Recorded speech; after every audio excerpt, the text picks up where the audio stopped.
Assalamu alaikum warahmatullahi wabarakatuh. It's your brother Haji Hassan with another beautiful episode with my sister Baja from Philadelphia. How you feeling?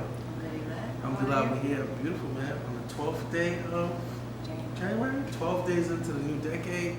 Alhamdulillah. So, Baj, can I call you Baj? Yes. Okay, Alhamdulillah. You're from Philadelphia, born and raised? I'm not from Philadelphia, born and raised. What? The playground is not where I No? say no. So you're not from Philly? No, I'm not. Where are you from? I am from Chester.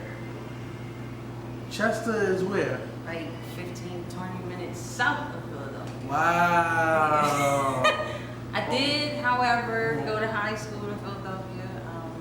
I lived in West Philly from, say, 8th grade to 12th grade. And I live here now. I live in North Philly. How long have you been in Philly? How long have I been in Philly? Right. Like living? Right. Now? Right. I moved here January of 2019. 2019. Oh, wow. So not too before that you was in Chester. Okay. I don't know why I connected Philadelphia with you. Right. Well, I mean, Chester, Philadelphia is the same Muslim. I learned that it's a county. It's like a suburb. Right. But it's the same Muslim community. It's part of the Majlis Shura. So, yeah. All right. So, were you born Muslim, revert, Christian before? You never, African American, you got to ask. Right. So I was born and raised Muslim. Both my parents are Muslim. I did, at the age of 19, ask my uncle, Imam Khalil, to give me my shahada. And he thought that was the weirdest thing ever. So what I explained to him was, a lot of people that are born and raised Muslim take Islam for granted. I wanted to say that Islam was something that I chose to do. Not that it was forcible, but I chose to do it. So without hesitation, gave me my shahada. You renewed your shahada, alhamdulillah, at 19. So, growing up Muslim, what's the difference now than when you were as a Muslim? A Muslima? In the community? In the community, what's the difference? It's not as fun. As an adult, looking at how times have changed, it's sad. I remember, even at a young age, like it being a whole lot more unity, and we had a lot more going on in the communities. Now, it's just sad. It's really sad. I know, like your page, I do my research. You're very into family. How important it looks from what it looks like, how important is family in the things that you do? Like I see your dad, your daughter, and you're really big on that. Yeah, I love my family. I think that's something that Islam emphasizes also. Family. You need some type of support system to survive on here. Even if it's not blood, you need to form some type of family with somebody, because it's a lot of things that we just can't handle. So my family is really a big deal to me. We may not always see eye to eye. For the most part, we got each other. Good. So, how many children? You have a daughter, a son? I have 3 daughters and 1 son. 3 girls. All from my first marriage. So what's the ages? I'm not trying to figure out the age. I'm sorry. But yeah, okay, one is in high, you put the grades. One is in high school. No. What? I have, my oldest would be 20 this year. Okay. And then I have another one. My oldest would be 20. After her, she'll be 17 this month. And I have a 15-year-old. And my son would be 13 in March. For those that don't know, Islam, we enforce marry young, have your children. So I have 6. I have 6 kids. And how old were you when you first married? First married, I was 18, turning 19. I was 19. So, that's the age where it's like, what you gonna do with your life? You gonna get married? You gonna college? Or you gonna be out there sinning? If you didn't get married at 19, my father was an imam, so it was like, what you doing? What you doing in that college? So we had to like, all right, we're gonna get married, you know. So alhamdulillah. So, but it's good because now you grow with them. It's like you're still young, you got kids, and you can connect with them differently. Alhamdulillah. You are big in the community. It seems like you do a lot of work in the community. I don't feel like I do enough. I mean, I be seeing you doing clothing and food drives and pop-up shops and this. Why do you is that like a Philly culture? Is that like something you pride yourself on? Like, why do you? I think growing up in my family, my mom is active in the community. My dad, he's more behind the scenes. Mm-hmm. My uncle being an imam, I guess that's just how we grew up. Mm-hmm. Like seeing everybody being active in the community. So I guess that's something that just rubbed off. Right. But I don't know, I just don't feel like You don't do enough. No. I feel like my mom and them, they were at the forefront. Mm-hmm. And we were supposed to be next to step up and, take their place. But I feel like a lot of us dropped the ball. Oh, yeah. Myself included. Mm-hmm. So I'm not pointing the finger at anybody. Mm-hmm. But I think at this point, I'm trying to, do something to make up for it. Right. You definitely I'd be like, wow, she's moving. Sometimes looking on your page, I'm like, man, you make me feel like I ain't doing enough work. Like, I be looking like, really? I mean, I look at your page and think the same thing. I be like, man, I got stuff. I ain't gonna front. Now, this is a side. I never said it. I saw the Airbnb video and I was 2 seconds of hate. 2 seconds. It's for 2 reasons. I said, okay. One, she had none of my music in the soundtrack. She had another brother singing like a Dawani, like a poem about the Prophet Muhammad on a beat. And I said, this is my, why? Okay, so I said, you know what, all right, she didn't reach out to me, she did her own thing, maybe the editor chose the record, whatever. Then I got salty, I said, all right, this is 2 seconds, it's all in the 2 seconds. And then I said, all right, I said, why she ain't telling me to come shoot the video? And then I popped out and I got this in the 2 second interval. Then I said, you know what? It's a great video, dope production, and I was happy for you. So see, what? And that's one of the downfalls of knowing so many entrepreneurs and small businesses. Mm-hmm. You want to show love to everybody, but you can't do it all at the same time. You gotta kind of pace yourself, and inshallah in the future there will be more opportunities. No, we hear that. So we hear. I mean, I just want to put that little sidebar there. I was just like, oh, okay, I see you. Because you want to be successful. I'm trying to get to I'm giving you a compliment. everybody. It was a very good produced video. Beautiful imagery. If y'all didn't check it out, go check it out. The description will be it. The link will be in the description below, inshallah. And I was like, wow, this is dope. And that's inspiring. It's like, man, I would have done, like you thinking about yourself, like I would have done this or I would have done that, and so alhamdulillah, that's all. I was thought that was a sidebar. So this is a question that I really want to know.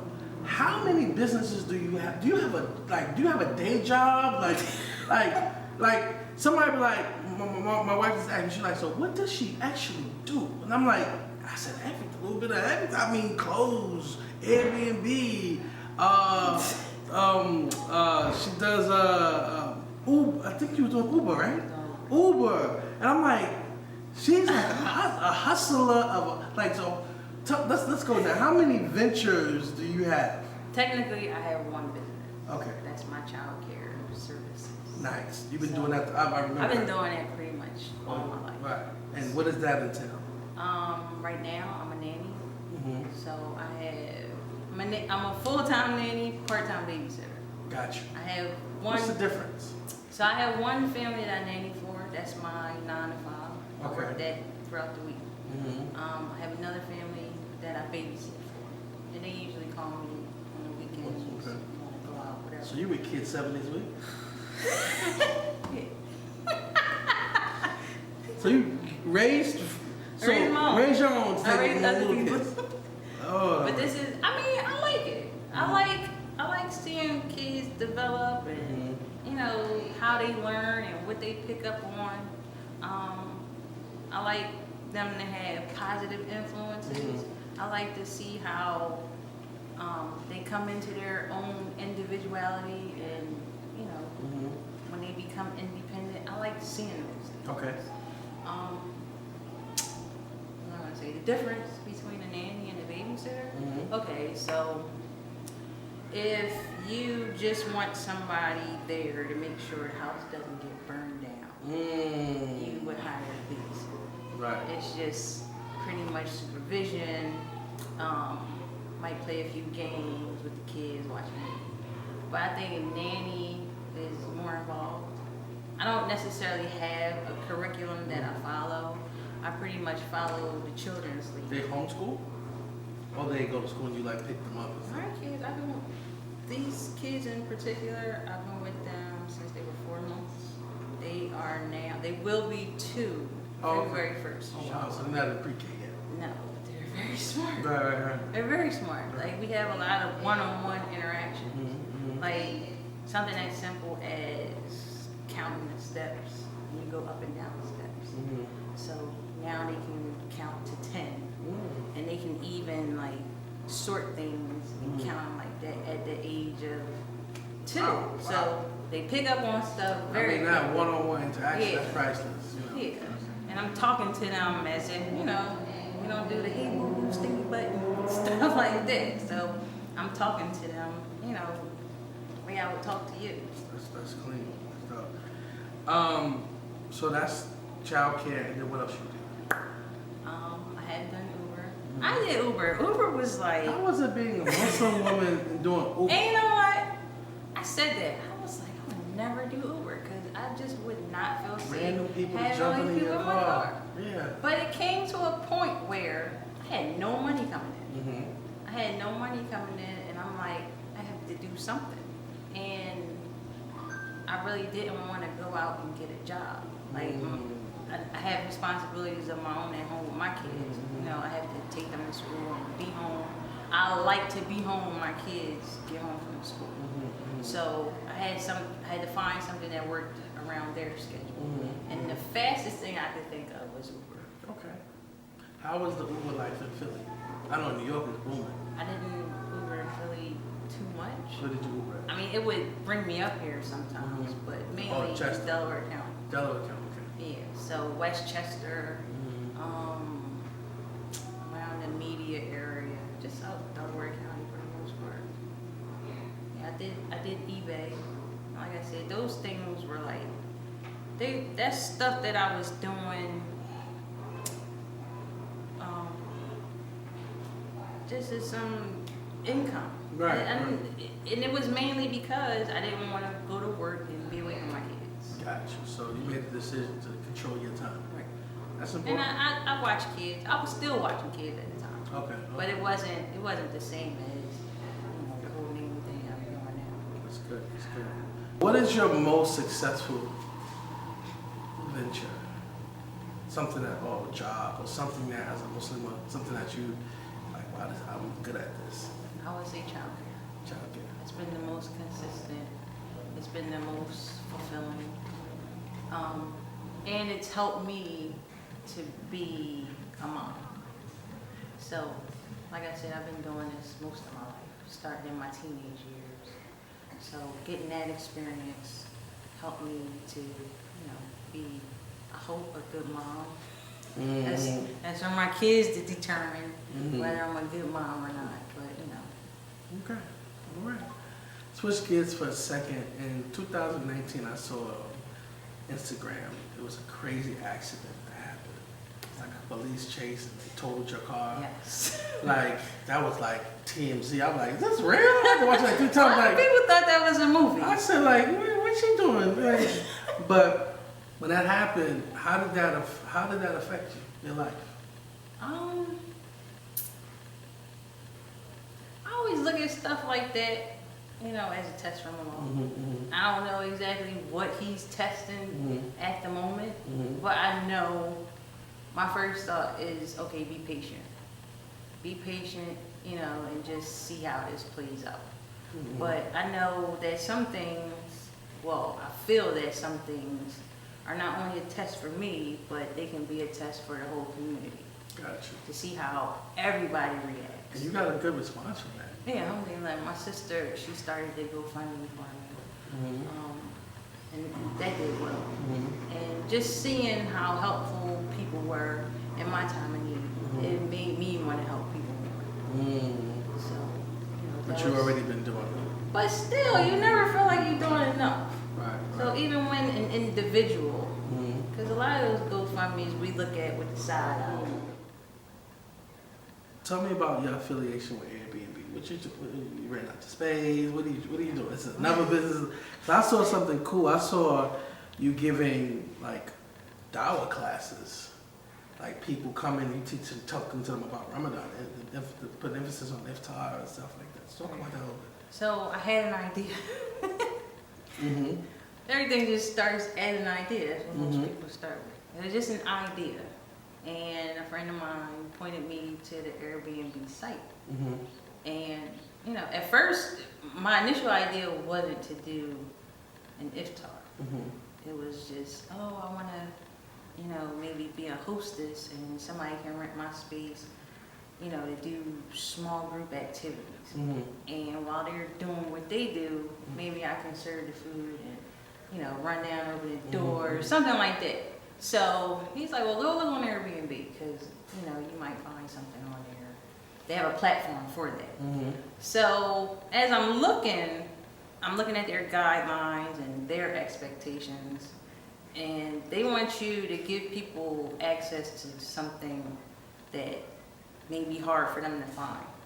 So Airbnb is mostly travelers. So somebody comes to Philly, they're looking for things to do.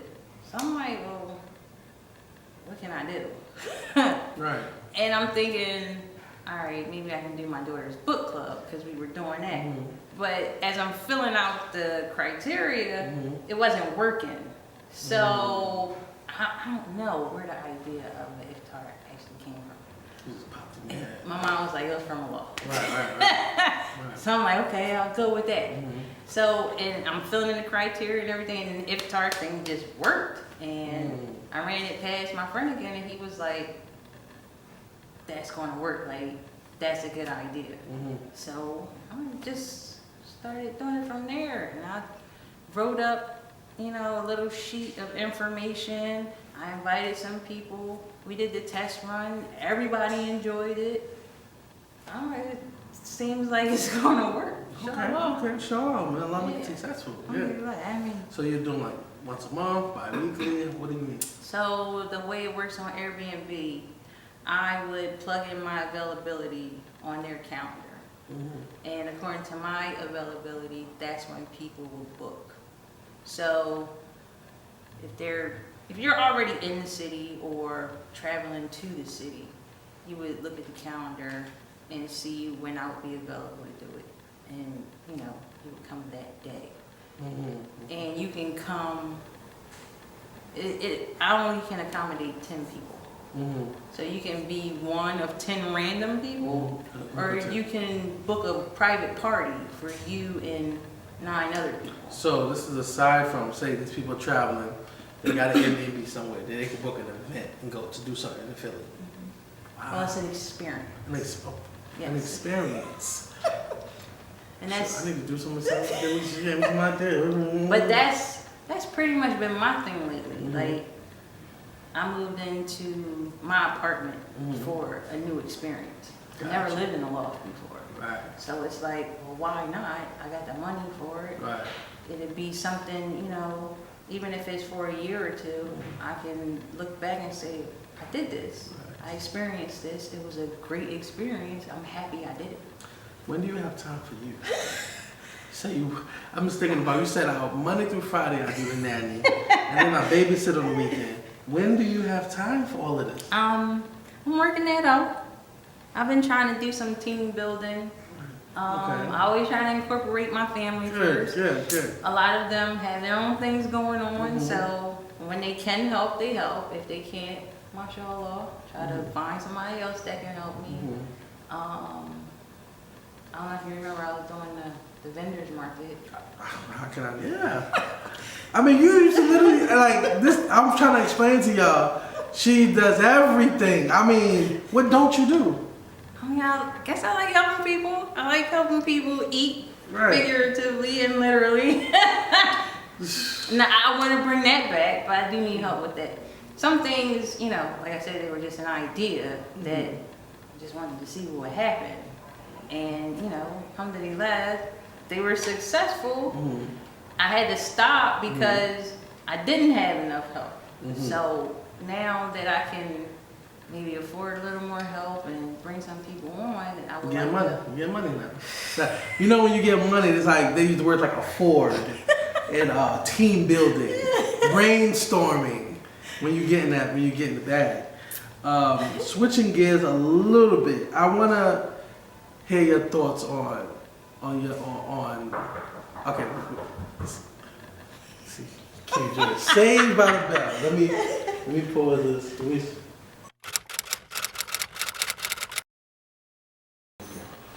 All right, part 2. So I'm here with the sister Munira. Sound like 1, 2, 3. All right, part 2. This is the uncut version. I'm here with Sister Munira, Munaza's Muhammad's sister, and I'm here with Baja. Munira, and Baja. Yes. 1, 2, 3. All right, this is with. I'm good. Calm down. You're a little excited. Assalamu alaikum. We are back. We got another special guest that came into the production. Alhamdulillah, Munira Muhammad. How are you doing? Good, I'm doing well. And we are still here with Baj, alhamdulillah, and we're talking polygyny. So, the question was posed, should the husband, I'm gonna pose a question, and the husband courting, finding a new wife, how should he go about courting? How should he include his wife? Should he not tell her till it's concrete? How do you guys feel we should go about it? So basically my thought is, and this is just my personal views, because I grew up in polygyny. My parents practiced polygyny my entire life. So I do see the effects of bringing another woman into a family setting. So a lot of people don't consider that when they consider gaining a new wife. It's more like, oh, it's just another person, we're gonna keep her in a corner. Y'all don't have to worry about her. But I think we need to consider it as you're expanding your family. You're not just adding to like an ornament in the house or putting something pretty somewhere. I think we need to consider it as a full scale of broadening your family. How you feel about that? Well, that's why I said the contract is important. Because when you do a contract, you lay out your expectations. If that's the type of family that you want, fine. If your wife wants to be involved with the courtship and all those other things, that's fine. Y'all work out y'all's expectations together. Me, if you was coming into a family and that brother said, all right, my wife's gonna have to be on every call, every text. I'm not doing it. Why not? Because I'm not in a relationship with her. But you're going into her family. No. I'm playing devil's advocate. But you're going into her family though. We're creating our own family. That's not, okay. I had a situation where a brother approached me about polygamy. When, he presented a similar situation. He's over in Saudi, whatever. Some of the families live together, or some of them live next door to each other. That's their culture, that's fine. I like my privacy. I don't need to see my husband walking. Maybe it is a jealousy thing, and I don't think there's anything really wrong with that. I'm not, being vindictive or spiteful or anything like that. But I don't necessarily want to see what's going on at y'all's house. I want it to be visible to me. And in the same So you want to time, act like they don't even exist? Not that they That's don't. what it sounds It's like, not right? that they don't exist. It's none of my business what's going on over there. All right, so what about like, all right, for my family, what I do, Eves, birthday parties, family events, everybody together. That's fine. You seen it, like everybody come out. That's cool with you. Yeah. But this can't, But to have me Not the somewhere, day-to-day. not the day to day. no, not the day to day. I don't want to feel like I'm the nanny. I don't want to feel like, oh, you know, can you watch the kids real quick while we go on a date? But how can a man, okay, it's like a man, he's damned if he do, he's damned if he don't. Time out. Is this recording? The main, the red light going off on the big camera? Okay, good. Like, let's do her way. If I include her, hey babe, salam alaikum. Don't forget you said every text, every phone call. Hold on, I'm Not every. she want every. It look like No, she. no, no. I don't want every because I don't really care Right, that much. right. I just want to know what kind of woman this person is. Right, so you just I want to know a Why little bit about does her background because just like you want somebody to come to the family events, I don't want a hood rat chick. But you don't trust him enough to No, think she that don't. he's not a hood rat chick. No. He chose you. So you don't trust him enough to She don't find trust him. another mate that's... She mad at me right now. I'm not even mad. I understand. I believe in polygyny. I believe it can work. I mean, I believe that we just Come have on, so sister, many bring it bad, poor examples Yes. of what polygyny looks like, and it really taints the picture and the perspective of polygyny. So I feel like if we really invested in what a sound unit family style should look like, we would have better communities. We would have better interactions with each other. We would have better societies. But we're all, but listen, we're all focused on our individual selves. Right. And our own individual needs, which doesn't help the family. But aren't you saying that when you say you want to be involved? You're focusing on what you want. It's not, what if he wants some ratchetness?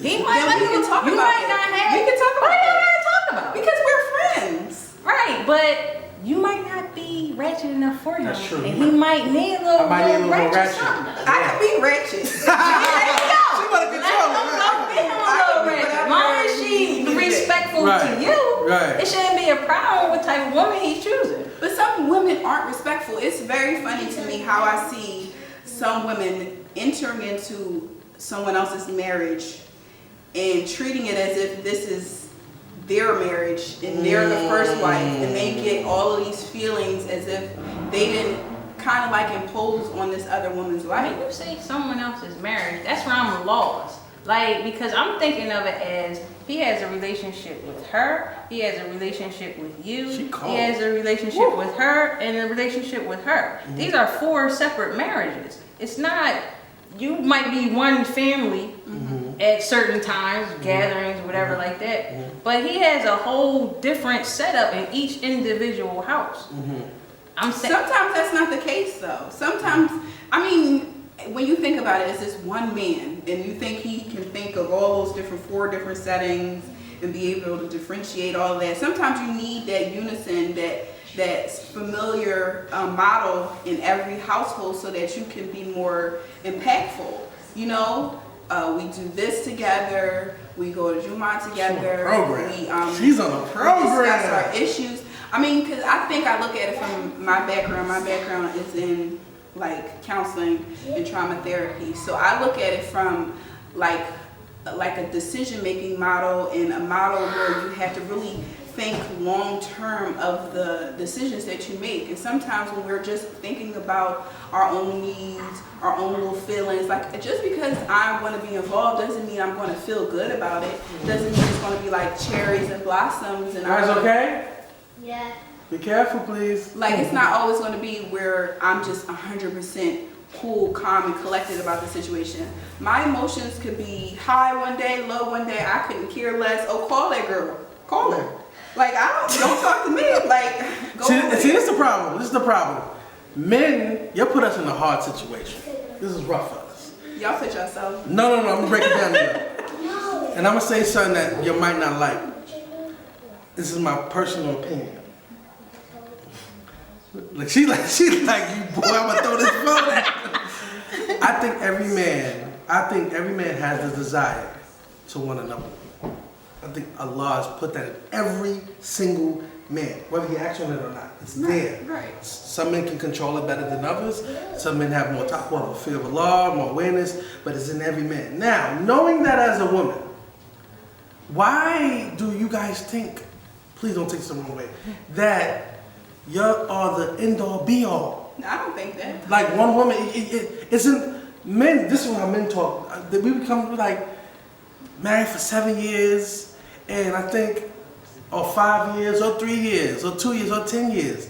You don't think that brother wants some ratchetness, or wants some different light skin, or wants some BBW, or want a different niqabi, or hijabi, or you don't think he wants to share new energy?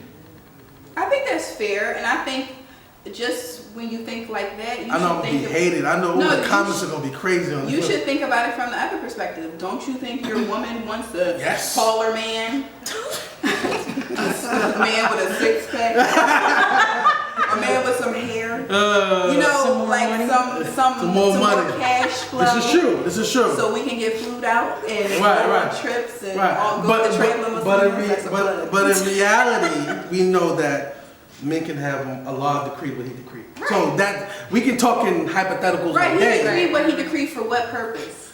Because when you consider the fact it wasn't like a gift, like oh y'all can have 4. Mhm. No, they had 20 and it got titrated down to 4. Absolutely. So it was a compromising type of situation. It wasn't like oh let me just give y'all this because I know how y'all are. It was to be modified and it was to be structured Mhm. so that you know some men back in Jahiliyyah days had 40, 50 wives. This is true. You know, and that was just inappropriate. So it's Mhm. like, okay, get 4, and if you knew best, Mhm. what is it, Stick best, with better, or what was it? It's best to have I mean, one. the Quran starts with 2, but that's So wait, the ayat we're talking about is I mean, you can have you up to have to be just. Your interaction with your wife is ibadah for Allah. So the justice that he's talking about is not, oh, food, clothing, shelter. That's your right. That's something that you're supposed to have. Justice is him being fair, him being kind, not putting hands on you, not disrespecting you, being open, being tawheed to your understanding, the oneness. He's talking about being that. If you can't do that, it's best to have one. Allah starts You with can't keep your mental. no. If you can't keep, because there's a lot you of. can't pay the bills. But that's not. No. You shouldn't even get. You shouldn't even get married. We're not talking about that. That's the surface. We're talking about deeper of what Allah was saying, and he started with 2 because he understands how he's creating his creation. There's more women than men. And let me ask you a question: who's marrying the divorcees and the widows? If every man took one wife and did what you, I love my wife, and we're gonna rock out, we're gonna have kids. Where are all of these other women going? Who's to marry them? They just gonna be what? They know what's happening. They turning gay. They playing around with each other, or they just on some. I'm gonna be single. I'm gonna be Mother Teresa and have cats. But it's a lot. I know my database with Haji hooked me up. I have over 85 sisters, beautiful entrepreneurs, good money. Can't find a husband. How many brothers I got? Want to know? 4. Seriously, so it's an imbalance. It's more women than men. I think we are supposed to marry the sisters. Good men are supposed to stop playing around and marry the right way. Now you have to be just have to know the means and ability to do so. You know what I'm saying? You can't make Hajj if you don't have the means, so you can't take a wife. You have to understand. But then every wife comes with different resources. You might find a wife that her maintenance might be different than the maintenance of one wife. So you can't be like, oh, you paying all her bills. That wife might not need it. She might need something else. You know what I'm saying? She might need a different type of maintenance, a spiritual maintenance. She might need whatever. That's between him and his wife. But I think a lot of men forget. Sisters get so caught up in that. Oh, if you knew better, just to have one. No, if he knew, a lot of brothers don't even understand paying the bills. They want to ruin your credit. They want to run through, and it's sad. And I think polygyny, if it's done right, it has a chance to help a lot of families. How does a man properly take on a second wife in a woman's eyes? It's like when you find out you're mad at us.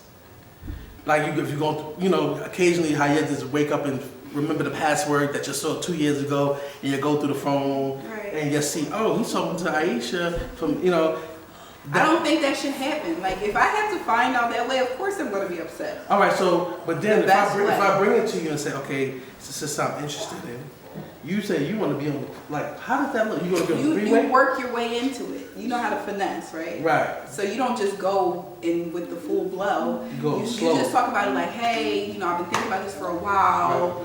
Right. So funny, some brother at the masjid was telling me about the sister or whatever.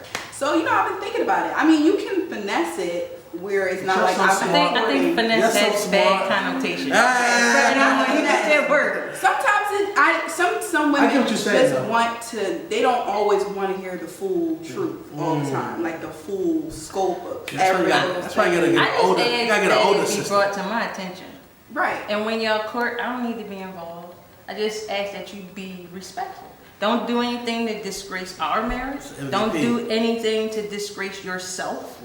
And that's it. Just court her the same way that you courted me. But what if y'all courted trashy? I'm hoping that's not question. The case. Right, that's a question that I've always thought about. It's like y'all like originally like the couple, they got married, they court, and they were like going out, doing things they probably shouldn't have been doing, and then it's like, all right, let's get on the straight and narrow. I think that's why people, the first wife, have the reservations that because they have. she thinks that's happening too. But I think it should mind the first wife or the second wife or the third, whatever, should mind her business. I think this is what I think.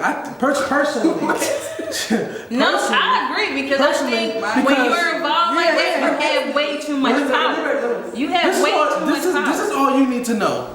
I'm courting a sister for marriage. So if you see me on the phone, you see me texting, it won't be disrespectful in the household, but if you happen to see me somewhere, it's not on no DM, it's on, I'm talking, this is the sister's name, and that's all you really need to know, because for me, let me use me as an example. I can only do like, each of my wives, I court it differently. It's a different connection. Right, yeah. We went on dates, we dated. I didn't want to just marry someone, bring them into my family. I have a huge family like you guys. I'm not gonna bring a random and I mean we joke about it now. One of my wives was like, oh, is there a third party? I said, well, did we have a third party? That's what I'm saying. Like, did we have a third? So now you want me to be? Right. Nah, we're not doing that. You gotta have to trust me like we trusted, like your father trusted me with you. And we laugh about it now, but it's like you never know that. Let's use the word ratchet. That ratchet system might be something I need right now. I might be something y'all's marriage needs.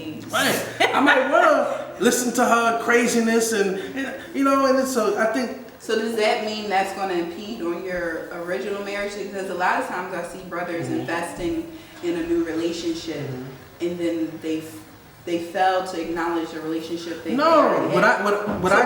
When I say that, I'm talking specifically about those relationships that you're courting your second wife, you get a second wife, and then your first wife disappears. Sisters are like, yo, I'm with it. As long as the sister's cool, Look, sisters can. They plotting on somebody else's husband. Damn, sister's hot over here. Damn, woo, there's a lot of heat. So that's a plot. So you bring your husband around, and the sister sees him, she's plotting. Yeah, that's why you don't bring him around. You agree with that too? She said my name Bennett and I ain't Bennett. She said I ain't saying nothing. I'm just giving you an olive. So they plotting on her. Yeah. So are there the same good factors that you saw in him as bad? What if they see the same kind of thing? What if he's like a public figure or an imam or somebody that's in the light? Like, what are you gonna like? And if you like them, like chances are somebody else gonna like it. I was just commenting on the fact that you said most women are willing to be in polygyny. Right. That don't even mean plotting. That's a plot for you. Finesse and plotting. I mean, those are the two. I know it sounds really negative. I see a lot. I'm very observant. Right. You see a lot. Right. And I talk to a lot of people as well. So, I mean, I think I just see a lot of things that it could naturally occur. Cause she like Okay, I'm sorry. Yes, we're gonna make prayer tonight. You can go. After this upstairs question, where we they go. are. You go upstairs. I wouldn't call it a plot if we know that that's something that the religion allows. So I wouldn't. I don't No, it's know. not. Unless you're just malicious with it. No, I'm not talking about within the confines of the religion. I'm saying, like a woman, you know, you're supposed to lower your gaze and do all that jazz. But you like, oh, because you where you work at again? No, sis, no. He don't got no job. Oh. He ain't got no job, but he my husband. Right. Like, don't worry about nothing going on over here. I mean, unfortunately, I don't want to say women are really desperate, but sometimes they can act desperate Some as far are. as, yeah. And some women are willing to accept trash.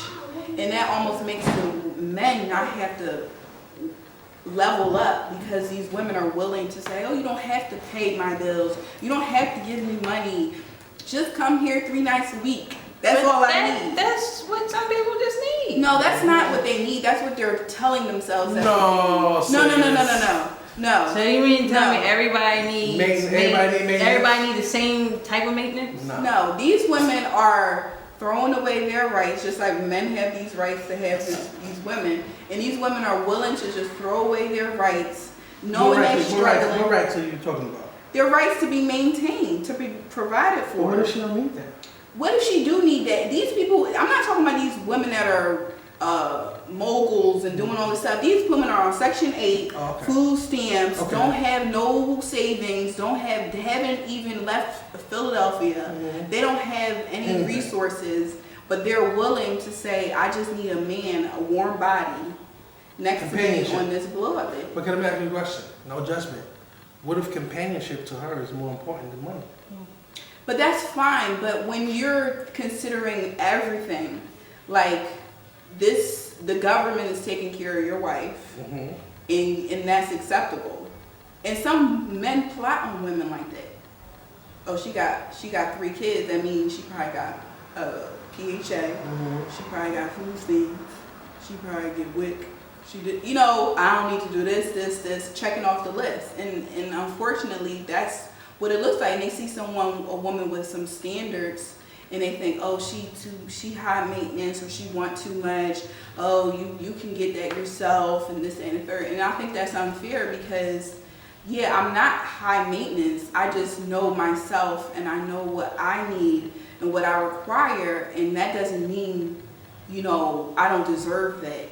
Because you do, just not from those type of men. And it's, unfortunately, the numbers are very skewed. All right, so when you look at the men that are willing to do certain things, the ratio gets smaller and smaller and smaller. So stay right there. So now, let's talk about that. This is go back to polygyny. If those men that are willing to do it, every sister's trying to get that man, right? Because we have a bunch of dudes that are looking for the Section 8, but do you have those core dudes that are into Islam, they're entrepreneurs, they hunt running, they gunning, they're known? You're not the only sister that's going to find him right. So I'm saying, like for you, the guy that you were looking sound like a sound brother, right? He dresses nice, he's Afrocentric, he should be into the community. Your family's into the community, so you're going to attract. This is my 2nd time meeting you, 3rd time, but you're going to attract a certain type of guy. I'm just letting you know that right now. You're not gonna attract a dormant guy that's gonna sit in the corner somewhere nobody gonna know. You're gonna attract a guy that's lively, that has life, just like you, right? And I think the same thing. She's gonna attract a man. So you're not gonna be the only one that's gonna find this brother attractive. And if he's that good, right? Other sisters are gonna see that, and they're gonna be like, they're not plotting, but you can't fault a sister for wanting something good. That's my whole thing. It's like we gotta get out of that. It's like, we say one for our sisters and brothers, what we want for ourselves. We say that off the tongue, but we don't really mean it, because when the law really tests us with that stuff, it's hard. Now again, I know men, Allah gives us a different test. I kill everybody if I find my wife looking at another man. I'm ready to take down the whole community. We not built like that. I think that women are built differently, but I do think that everybody's maintenance is different. Some women are financially secure, whether they make a lot of money or not. Some women want a Khalifa in the house, somebody to pray by her. Some women is tired of praying by themselves. Some women are wants somebody to talk to. Whether it's 3 nights a week, maybe she works 7 days or 6 days, and she just wants somebody to text and talk and vibe with her, tell them that they're stressed. You might see, she might, her face crazy right now. But you don't, sisters, it's so many sisters out here that wish they had an ounce of maybe what you or somebody had. I'm telling you. You might look at it, I need it all, and inshallah, you're going to have that. But there's some sisters that had that, like for instance, I made a joke. I said, this is like a running joke. This is all a joke. I said, my next wife, this is a joke. Okay. You got that in 5 times. Because you must have got one slap stole over. I do. He like, this is just a joke. Oh, I thought you had 4. No, I have 3.